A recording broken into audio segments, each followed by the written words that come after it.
The PJ Fleck Show is presented by Window Concepts and Affinity Plus Federal Credit Union. Our how is everything. How you do something matters. Culture, how, next on mentality. That better be first. The PJ Fleck Show starts now. Hi everyone, and welcome to another edition of the PJ Fleck Show, joined as always by the head coach of Gopher football, PJ Fleck, alongside Ron Johnson, Justin Gaard. I'm Pierre Noujaim. It was a bit of a roller coaster ride at homecoming weekend, but the Gophers end up on top, defeating Purdue 27-20. PJ, now that you've had, a little less than 48 hours now at this point to check out the film, what stands out to you about this game and the emotions really going into that fourth quarter and coming out the way you guys did? We really make it hard on ourselves to start. We're talking about starting fast, accelerate middle, finish strong, and JG said it. I mean, we got the middle part and the end part down. The beginning part, we're making it really hard on ourselves. There are two wins that we've had in conference. We've been down 14-0 and 10-0, but I think that says a lot about our football team's resolve, the resiliency that they have, the courage they have, and the belief they have in each other. It was a huge win for us. Anytime you win a conference game, it's really, really big, but our playmakers made enough big plays and big moments to win that football game. The biggest factor was the ball, the 4 turnovers for Purdue, the 1 for us, and you leave that game +3. If you really look at the stat sheet, you probably think Purdue wins that game. But the minute you put that ball in there, you can see how we were able to pull it out. And when you look at the last play, one of the last plays of the game with Corey Parrish's pick 6, he walks down into the box, quarterback sees him, and then the quarterback loses vision of him. But walk us through why Corey Parrish is so good at that, because we saw him blitz from delayed blitz. Now we're seeing him sit at the linebacker level and intercept. I mean, that's a hard pass to intercept on a slant.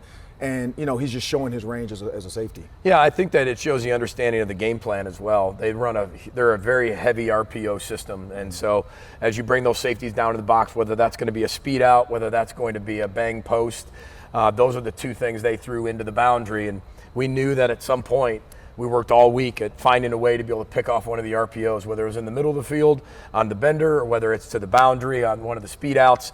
And it just presented itself. And then are your players good enough to take advantage of the opportunity when it does present itself? As you said, that's a very difficult catch that he makes look very easy. And then puncturing to go finish on a touchdown and you never know. You got to go score on that, right? Because you never know what happens if he gets knocked out at the 1 or 2, right? You never get a chance to see the next play. Great players finish the play, and so you don't have to see the next play. And it was a tremendous individual play by him, and a really good job by Coach Collins of helping that all week by creating a game plan that would put him in those positions. Whether it was Saturday night or maybe even against Rutgers as well, your young quarterback has been in some pretty high leverage 2-minute drill situations, fourth quarter drive situations. He seems to love those situations, and you maybe get the best of him in those situations. What do you lend that to? Well, I think it's just who he is. We saw that in high school in the state championship game. It went back and forth, back and forth, back and forth, and he's comfortable in that part. Of course, every quarterback loves to go back there and let it rip, right? And I think he had a game that he's going to be able to continue to learn from. He's a young quarterback, so every game he goes out there, he's going to learn something different that he can continue to add to his arsenal. This was a very different defense that we faced at Ohio State. There's a ton of stunts, ton of movement. And I know he's going to want to improve in a lot of different areas, especially with the accuracy and certain things that maybe we didn't do well in the 50-50 balls as a receiver as well. So we can all be better. But what I love about him is he always comes in on Sunday with a humble heart and mind of he's got this growth mindset that I'm going to get better. And that piece of me won't be seen again when he does make mistakes. So you love that from your leader, the leader of the team and the leader of the offense. But I'm really thankful he's our quarterback. I know how you feel about stats and numbers. They don't often tell the entire story, but I do want to read you something that I think is relevant. Over the last 3 games, you've run the ball combined 133 yards while you've given up over 500 yards on the ground on defense. Now, you've won 2 of those 3 games. Yeah, you've won 2 of those 3 games, but I have to imagine after all these years of doing the show together, that's probably not a recipe that's sustainable the rest of the way. How do you get it kind of back toward the median in both categories? You got to play better. One of those, again, Ohio State's a really good football team, and they're going to do that against anybody they play for the most part. They just did that against Illinois and made it look very easy against a ranked opponent. But for us, the other 2, the Rutgers and Purdue, I think when you look at it, I think people just have this perception that we have to have all these yards rushing and we have to just stop the run. We have to do what it takes to win that particular football game as that football game plays out. And I think that's what this team's doing really well. we're finding a way to win a football game that maybe it didn't go the way that the game plan we thought would go into the game, it would go that way. That's Big Ten ball. They're on scholarship. They get paid too. They get coached too. Everybody's striving to do the exact same thing, and that's find an edge in winning. So what I'm proud of our team for is adapting, whether it's coaching or whether that is playing, and winning maybe in different ways than we've won in the past. And good teams find ways to win. Would I love for that stat sheet you just read to say, hey, we're 200 yards rushing and 200 yards passing, and we've given up 10 yards on the defensive side? Absolutely. That's not realistic in this new world of college athletics. And if you can adapt within game to how the game's playing out, I think it says a lot about your football team. Now, I would like us to start the game in a little bit different way and start faster within the game plan and get going to that a lot sooner and have success in that. So it's in the fundamentals and the details for that to happen. And when you think about one of the plus 3 pillars, you guys were able to create turnovers. We know the Coy Parrish one. We know the not taking the cheese when the running back's throwing the ball. But how are you able to – and then there was also – Nestor could have had another one. It was a tie-up between another receiver. Yeah. How are these guys able – and mainly going to that running back pass to not take the cheese and not fall for like, oh, let me get lazy and, still keep playing through the play? Well, I think we have. We did that at Cal. And I think when you do something that's against the norm and you get burned by it, you have a choice to either respond to it or keep doing the same thing over and over, right? That's the definition of insanity. And I thought our guys responded really well to that. At the Cal game, I felt like everybody was trying to make the play. When everybody tries to make a play, everybody's going to be out of position, right? And when you let the plays come to you and then you're the playmaker within the scheme, that's what I think we saw with the Purdue game. Now, we've got to be better in a lot of areas, but I think that's the difference in what you're talking about. I feel like we've talked a lot about Darius Taylor's receiving ability, but do we talk about it enough? I mean, just how much of a weapon it really is for you, whether it was the screen that got you going on your first scoring drive or just the checkdowns that he's had, whether it was Max or with Drake. That's got to be just a nice luxury to have a guy who can do that from his backfield spot. Yeah, and it's great to have him back. This is the first game that we actually had our best player on offense, one of our best players back on offense since the first game of the year. And again, we have really good players, and we've got a certain amount of depth with experience. And I think that Darius brings a lot to the table in the receiving game, as you can see. Getting him the ball in space, whether we're running the ball or whether we're throwing the ball, is critical to our offense, not just the receivers, but you've got to feed his strengths. And when you get him in the open field, he's got great vision, he's explosive, he can break tackles, just as he did on this screen pass. We just have to do it better, and we have to do more of it. We'll talk about your opponent in just a little bit, but you play Friday night this week as opposed to Saturday. It's a short week for you guys. How does that change things at all? Is it a different routine approach? Walk me through what it looks like on a short week now as opposed to playing on Saturday. Yeah, as we walk off the field against Purdue, you're technically under 6 days until you to play again. So yeah, it definitely changes things. It changes how you prepare. It changes what you're doing on their bodies. We have a Tuesday normal practice, but then we get into Wednesday. Wednesday's a kind of a combination between our Fast Friday practice and a walkthrough, right? And then you get to Thursday, and that's really another combination of a walkthrough and a tiny little bit of practice, because you want to keep them sharp, but you also have to make sure they're really fresh and recovered from the game that they just played. The good thing is we have a lot of data, and you're going to adapt to what this team can handle. But when you coach in Maction, in the Mid-American Conference, you're playing on Tuesdays, Wednesdays, right, Thursdays, playing on 4-day rest, you're playing on 9 days rest, and you can see how that all comes into play. So we have a lot of different avenues and a lot of choices and a lot of options. And then you take that proof and plug which one needs to be done with your particular team and what your team calls for. And when you think about the halfway point of the season, how would you assess the team right now, and what do you see moving forward that needs to get better? We're growing, developing. We have a team that's willing to continue to get better. It's a very connected team. It's a courageous team. They've shown the ability to be resilient and have resolve and courage to come back when we've been down. We just have to be better. Every coach in the country is saying that. Right? We have to be better, but we truly do. It's the attention to details within the fundamentals that are critical in football. Critical. And from the first step to where your hand placement, to your eyes, all of that. It's the attention to detail within that fundamental. Then you plug it into the scheme of what your team's showing you they can do and what they can't do. Because we as coaches have to listen to that, right? Or unless you're not a very good coach and they're showing you what they can do, you have to respond to that. And the 2025 season is going to be different than the 24 season, 23 season, 19 season. It's a different team in different depth. And then ultimately you got to be able to play under the pressure of the situation and perform. And I think that's what we've shown in critical moments. Our guys have come through and made big plays for us. So we've got a long way to go. The great thing is it's encouraging because we have a lot of room for improvement. And we look forward to playing a ranked Nebraska team here on Friday night. Hard to believe that we're halfway through the season already. The season is flying by here in the world of college football. And when we come back here on the PJ Fleck Show, we'll be joined by one of the big-time names on defense. Maverick Baranowski joins us on set when we come back. Stay with us here on the the PJ Fleck Show. I'm on a short week too. Friday night. Yeah.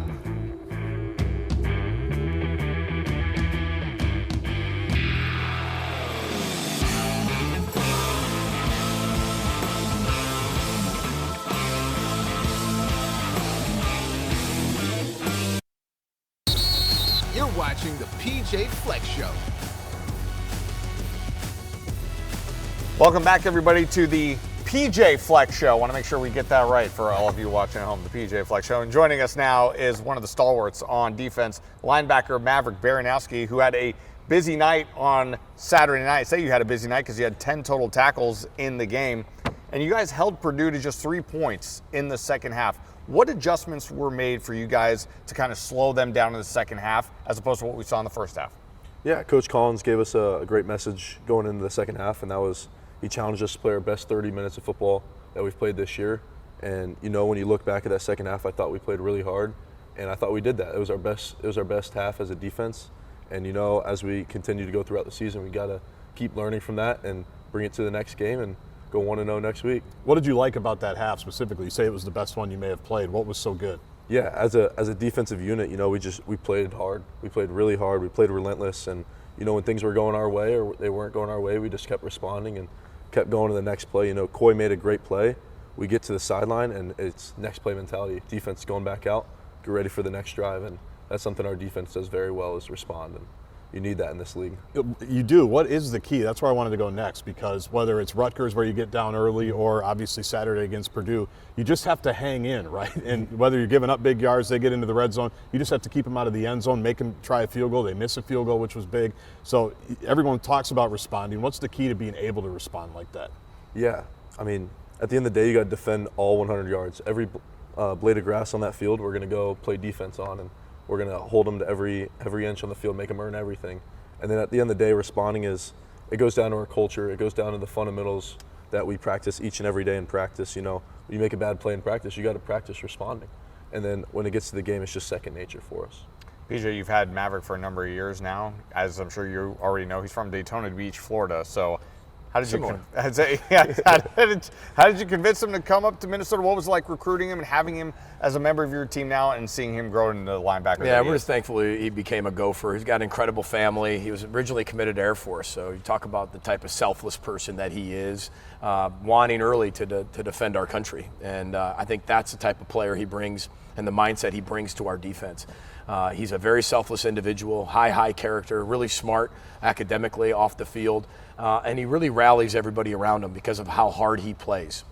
It's infectious. He's our green dot, and again, I think he's one of the better players in the conference. I think anybody would take him because of the type of person and player he is and what he does for our defense.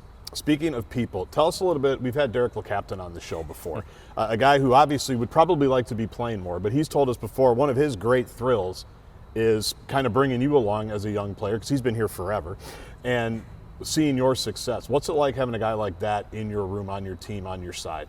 Yeah, Derek is one of one. He's a true dog.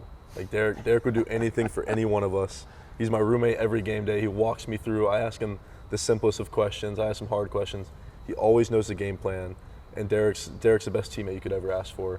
He does his role 100%, and he brings other guys with him. And any of us would do anything for Derek, and I think I might have him as my emergency contact. Well,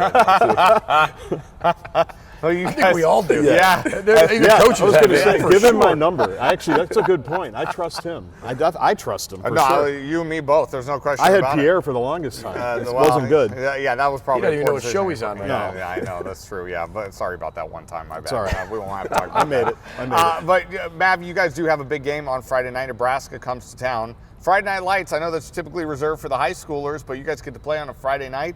What's it going to be like, not only just playing on a Friday, short week, but Nebraska, a pretty good team that comes to town, going to give you guys a tough test? Yeah, Nebraska's a very good team, and as we start to unwind the film a little bit, they're very athletic, very, very good quarterback, well-coached team, and they got playmakers all over the field. So it'll be exciting. And then in terms of the atmosphere, it doesn't matter what night we play. We're going to be fired up. We're going to be ready to go, short week or not.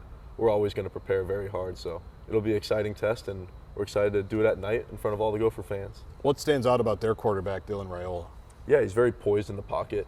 He has great mobility back there as well. He can extend the play. So, and at the end of the day, his arm talent's unreal. So it'll be a really good test for us, and I think it's going to be a fun night. What is the challenge of a quarterback that can extend the play? You kind of just had one of those with Purdue, right, where you feel like you might have him wrapped up. Here comes Anthony Smith for a sack. Oh, nope, he's gone. He's out. Like, how tough is it to guard against those kind of guys? Yeah, it's tough. And at the end of the day, it just comes down to doing our job. Each and every play, we got to do our job. And then when they extend the play, it's just how hard we play. It pops up on the screen. So when he does extend the play, just continue to swarm to the ball and rally and get the guy on the ground. Well, Maverick, we certainly appreciate your time. Best of luck this Friday night against Nebraska, and we'll talk to you again, I'm sure, at another date. I feel like you and I have seen a lot of each other over the last couple of weeks. Absolutely. So sorry about that. Hopefully it's less for you to see me, but we love having you on the show. Thank you, Maverick. When we come back here on the PJ Fleck Show, we'll take a closer look at this weekend's opponent. The Nebraska Cornhuskers coming to town. What's it going to take to knock off Matt Rhule and company? We'll discuss that coming up.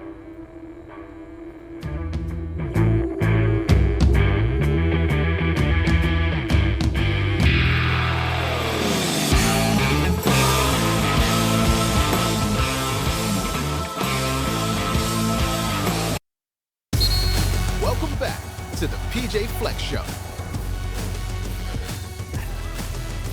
Welcome back, everybody, to the PJ Fleck Show. Time now to focus on this Friday night's opponent, the Nebraska Cornhuskers, who come to town at Huntington Bank Stadium. And PJ, we were just talking about it with Maverick in the previous segment. Let's start with their quarterback, Dylan Raiola, who has been really, really playing some good football for Nebraska, 15 touchdowns on the season. What is the challenge when you look at him in particular, trying to slow him down and their offense? Yeah, he's throwing for 75% completion percentage. He's using his legs really well. But I think what Dana and him are doing is getting the ball out of his hand really well, getting the ball in the hands of the playmakers. They have explosive playmakers everywhere on offense. They've done a really good job in the portal, really good job in recruiting, and have really changed the dynamics of that offense very quickly. I was asked earlier in the day if they're a team that's finding themselves. I'm like, no, they're found. They're a top 25 team very quickly, and this is the vision I think that Matt Rhule had 3 years ago when he took the Nebraska job, because you can see how they're all playing together, playing for one another, and I think Dylan is a big key factor in that, because he's the head of the snake when you look at it, because he makes it all go. He's playing at a very high level and with a ton of confidence right now, and you can see the improvement from last year to this year. And when you look at Emmett Johnson from Minneapolis, so a kid that's, wanting to come back, wanting to have a big day, how do you try to slow him down? We got tackled really well. We've tackled really well at times this year, and we've not tackled really well at times this year. And it's the swarm tackling, it's using the tackling convention and biting the ball, wrapping and rolling, sweeping the ankle, swarm defense tackling, getting off blocks, violently getting off blocks, and getting guys on the ground, especially at the first level. So if we don't do that, that will be a very, very long day with this football team. The way they use their perimeter screens, they get the ball down the field, their vertical pass game, and then also the running game. It'll be a long night if we're not able to get these guys on the ground, and we got to have a great game plan for it. We're in the process of doing that, but we understand how good these guys are. Matt Rhule spent some time in the NFL. He probably don't like to hear it, but he feels like a college coach. Not that that's good or bad or indifferent. Who knows what that even means? Exactly right. I'm going to try to define it before the end of the show. But he feels like he's in a good spot, obviously. And obviously in college he's had great success. So if I say to you a Matt Rhule type team, what does that mean to you? They're tough, disciplined, they love football, they compete, and they're really smart. Matt, we like to do a lot of the same things with win the middle eight, win the ball turnover margin. You're learning how to win games. You got to win the explosive play battle, the tackling battle. You're winning on special teams. You're disciplined. You're not beating yourself. That's what he does. That is a typical Matt Rhule football team. And we know they're going to be really smart. They're winning. They're 5-1. They're ranked. They won some one-possession games. They've done a really good job in improving from what they maybe didn't do last year at certain times, and that's the evolution. You see his teams always get better throughout the season, and this team's no different. You think the crowd and the fans after the game, I noticed at Purdue, especially I know it was homecoming weekend, but how much are you going to need them to on a Friday night? I know as much as guys want to talk about it's like it doesn't matter what time, but Friday night feels a little bit different sometimes when you go out and have fans. What are you going to need from the fans this weekend on Friday night? We need you to be there, and that's the thing we need from our fans. And the great thing is I don't think there's high school football this week on Friday, right? Correct. Is it MEA? MEA Wednesday. I mean, it couldn't have been better and couldn't have fallen on a more perfect Friday than this one. So I can't wait. Did you get a chance to meet Chad Smith? Did. You did? Oh, yeah. He talked to our team on Friday, which was great. He brought his whole family. Drummer of the Red Hot Chili Peppers, by the way, for people who don't know. There you go, Ron. And you'd be shocked at how many of our players actually know who the Red Hot Chili Peppers are, right? Because we're thinking, are they really going to know who he is? Absolutely they know who he was. Incredibly gracious. You talk about a true rock star. I mean, had the energy like he was going to have at a concert, played with our band at halftime, which I heard was great, but really just unbelievable human being here for his foundation and his charity as well. So has that serving and giving thing figured out as well. Just incredibly gracious to spend time with us. And when you think about the emotional highs of that game, everybody talks about that. How do you move on to the next game and forget about the last game? Because you do it when you lose, but you also have to do it when you win. Yeah, I mean, I think that's the culture, right? 1-0 every single week or 0-0 the next week. And we did that on Sunday. Couldn't tell whether we won that game or lost that game. Very similar to how we came in after the Ohio State game. I mean, we got blown out. But that next day, you couldn't tell the difference whether we won or lost. It was all about just incremental improvement, getting better, having that +3 mindset, and finding a way to be 1-0 against Purdue. Found a way to do it, and you don't get style points. It's all about finding a way to win, right? And I'm really proud of our guys for finding a way to do that. Well, a reminder, everybody, it is a short week here on the University of Minnesota campus. Game time scheduled for 7 p.m. Friday night. Set your alarm, write it down your calendar, and join us for a special edition of the Gopher pregame show this Friday at 6 o'clock as we count you down to kickoff between the Gophers and the Cornhuskers. Thanks for joining us, everybody. We'll see you Friday night for the Gopher pregame show.